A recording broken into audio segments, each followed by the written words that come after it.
You're watching Mind Your Own Business with Jonathan Dawson. Peacetime generals going into war.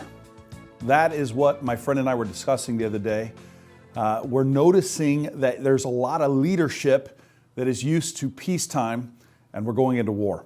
As the economy shifts and things change around us, not only in our industry, but just nationwide and globally, do you have peacetime generals trying to take your people into war? Now, I generally speaking do not like analogies where we take what we do and turn it into something violent like war-based analogies, but I think it applies here because the transition from where we were to where we are is so stark, so drastic, such a significant change that it is like going into battle. Just the other day, I was talking to an operations manager who runs one of the most successful luxury stores in the state. And he said, John, half of my staff was hired during the COVID window. 50% of my sales force was never exposed to what we're entering into now and what we now think will be, again, the new normal. And he's like, John, how do you help those people who have no context? And you have managers who don't know how to manage them in the transition. And so if you're going to mind your own business, if you're going to pay attention to your business, you're going to have to pay attention to your leadership, your middle management leadership, your executive leadership team. You're going to have to pay attention to the things that matter right now. And so what I want to do in this episode of Mind Your Own Business is talk to you about some strategies that I'm talking to leadership teams about to make sure that they win in this next coming season. And the first thing that we have to talk about is standards. We have to have standards. And the hardest thing right now for some organizations is you have sales teams underperforming. And all that's happening is that the standards are lowered and lowered and lowered and lowered. And as you lower your standards, your people are lowering their expectation as well. Here's something I'd like you to consider, maybe even writing it down, because I think it could be a game changer for you. And that is that my people will only rise to the lowest allowable standard that I tolerate. My people will rise to the lowest allowable standard that I tolerate. If you're a general manager, if you're an owner operator, if you're a department running manager, your people, the people that answer to you, will rise to the lowest allowable standard that you tolerate. So what you have to do is start asking ourselves, what are we complaining for?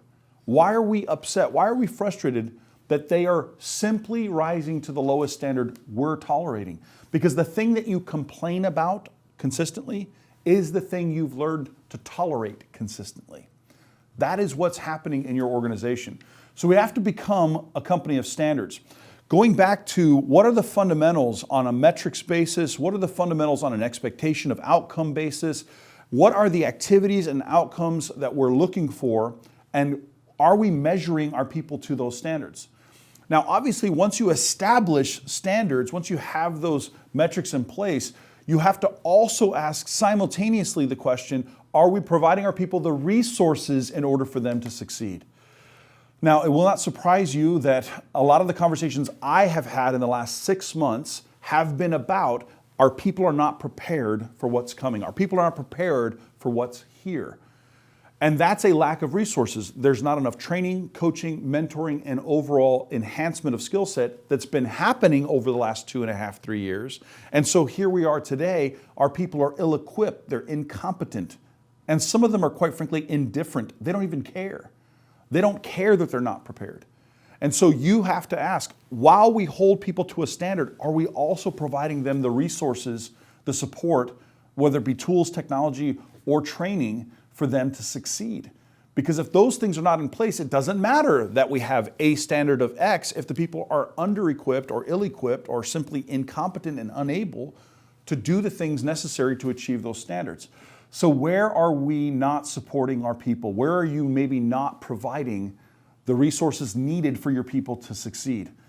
You have peacetime generals in war, and it's not enough. It's not good enough. They have to have a mental state that says, we got to come to work. We have to have a plan for while we're here, and we have to hold people accountable to that plan. Now, the next piece then is the accountability piece. We have the standard. We know what we're aiming for. We have the resources in place. Now, what about the accountability? Well, let me share with you what it typically looks like and what it could look like maybe even at your store right now. Here's a typical situation. We put these standards in place, we provide something, and I'll just use the example of training. Here's our standard metrics, here's our training platform, here's what we provide with you resources. Then when the team, for whatever reason, is not meeting the minimum requirements or the established standard, when they're not doing the behaviors or producing the outcomes, when that's not happening, here's what tends to happen. Management goes, why are we spending all this money on training when our guys aren't doing it? You know what we should do? We'll cut the training. Yeah, because that will solve the problem. So just to be clear, your people are not doing what you want. And so the thing you've decided to do is to eliminate any resource or accountability at all. Help me understand. Help me understand how that makes sense. Because how are they going to ever get better when the moment they provide any resistance, your resolve dissipates or disappears? Your resolve for the standards at your store and in your organization, your resolve to see those things achieved has to be greater than their resistance to change. But oftentimes that's not what happens. In an organization, you have management that holds nobody accountable. Why? Because they'll just complain when we bring it up. Okay? So what you're saying is, because your people complain, therefore we won't have standards? Because I don't want to have to keep asking them over and over. Okay, so because it requires maintenance and monitoring, therefore we will not have standards or resources? Please help me understand. How does that make sense in your world? How does that make your world a better place? Since when in all of humanity has lowering standards and removing accountability and removing resources improved people? When has anyone ever gotten better with less accountability, less resources, and less monitoring? Ever. It's never happened in all of humanity. So what happens is that you have a sales team or an organization or some department that is being managed by people who, because they're getting resistance, have no resolve. They stop holding anyone accountable to anything, stop measuring it. Why? Because every time I look at that report, every time I go back to that conversation, it's just annoying me. Okay, great, I understand, it's annoying you. But how is the alternative better? My friend, how is the alternative any better to have unproductive and incompetent or indifferent people in a role, oftentimes, that's an income-producing role? Their literal job is to produce an outcome, result, and revenue, and you're removing the things that are more likely to cause that. Why? Because they're resisting you right now? Please. This is what peacetime generals do in war. They complain. Peacetime generals, peacetime managers, right? When war is here, when it's time to get to work, they look for the path of least resistance. Why? Because that's human nature. It's fascinating to me because I'm involved in so many of these conversations where the management is telling me how their people won't do X, Y, and Z. And the reason they won't do it is because their people want to take the path of least resistance. But when I then ask the management, when I turn the mirror on them and say, hey, what about you in your role? What about this accountability? What about doing these role-playing exercises? What about doing the training calendar? What about doing some of these things? And they go, well, you know, the thing is, and they do effectively the exact same thing their people are doing. The thing that they complain about, but yet tolerate, is the very thing that they are doing themselves. They're coming up with convenient stories that they don't think are excuses. They think they're justified, but really they're just convenient lies. They wrap themselves in it like a blanket of comfort. It's not true though. It's not true. What you've done, and all you've done, is you've lowered your standards. And every time you lower your standards, what you have to be aware of, because it's the truth, is that when you lower your standards, your people will only rise to the lowest allowable standard that you tolerate anyway.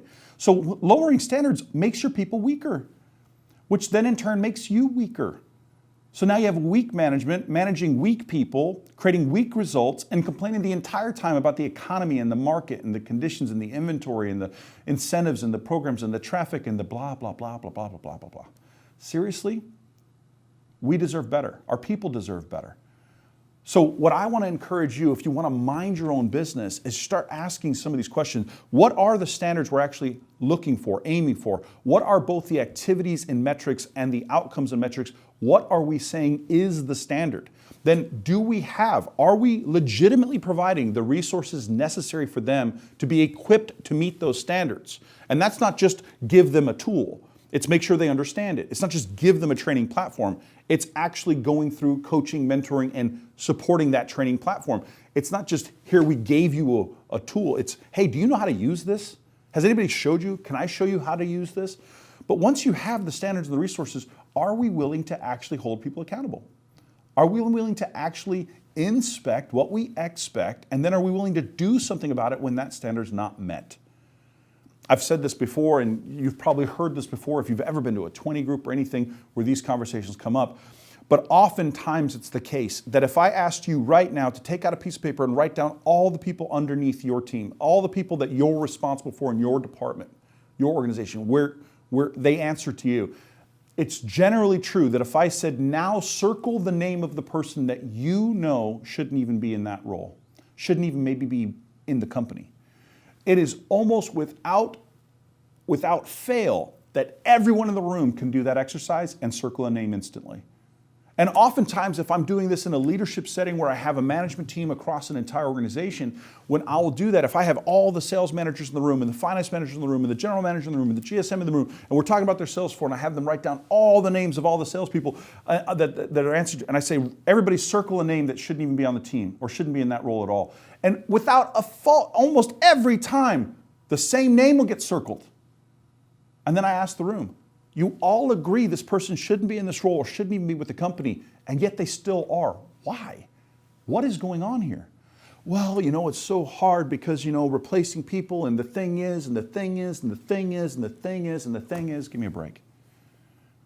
You have unanimous across the board agreement that this person shouldn't be in the role. Heck, they probably agree that they shouldn't be in the role or shouldn't work there, and yet we tolerate it. And what does it tell the rest of the team? It says, incompetence, indifference, ineffectiveness, inefficiency, right? It's all tolerable. We're okay with it. That's the culture of what we produce here at our company. Stop it, please. So I'm pleading with you now because as the market continues to shift and change, and as margin compression, those two wonderful words that we used to hear 5 years ago all the time, as that has come back for so many stores, and inventory surplus is a reality for so many more stores as days of inventory supply comes back. As all these things shift underneath our feet, this is all shifting. What are you doing to make sure that everything that you've built, everything that you care about and love does not get undermined because you have a couple people that don't care? You have a couple people that are maybe peacetime generals. They're in management and they're indifferent. It's the one of the most toxic things that can happen in an organization, is just to have indifferent management. So I'm challenging you, I'm encouraging you, I'm pleading with you. I would get down on my knees if I thought it would help and beg you, please examine these things. Do we have the standards in place that are correct and appropriate for our dealership departments? Do we have the resources in place to support them, encourage them, and to equip them to be effective? And then are we willing to hold them accountable to the point of pain? To the point of pain. When it hurts, are we still willing to do it? Or when we get resistance, does our resolve crumble beneath our feet? I encourage you, mind your own business, because the business is changing, people. Pay attention. I'm Jonathan Dawson. This has been your episode of Mind Your Own Business here on CBT News. This has been Mind Your Own Business with Jonathan Dawson.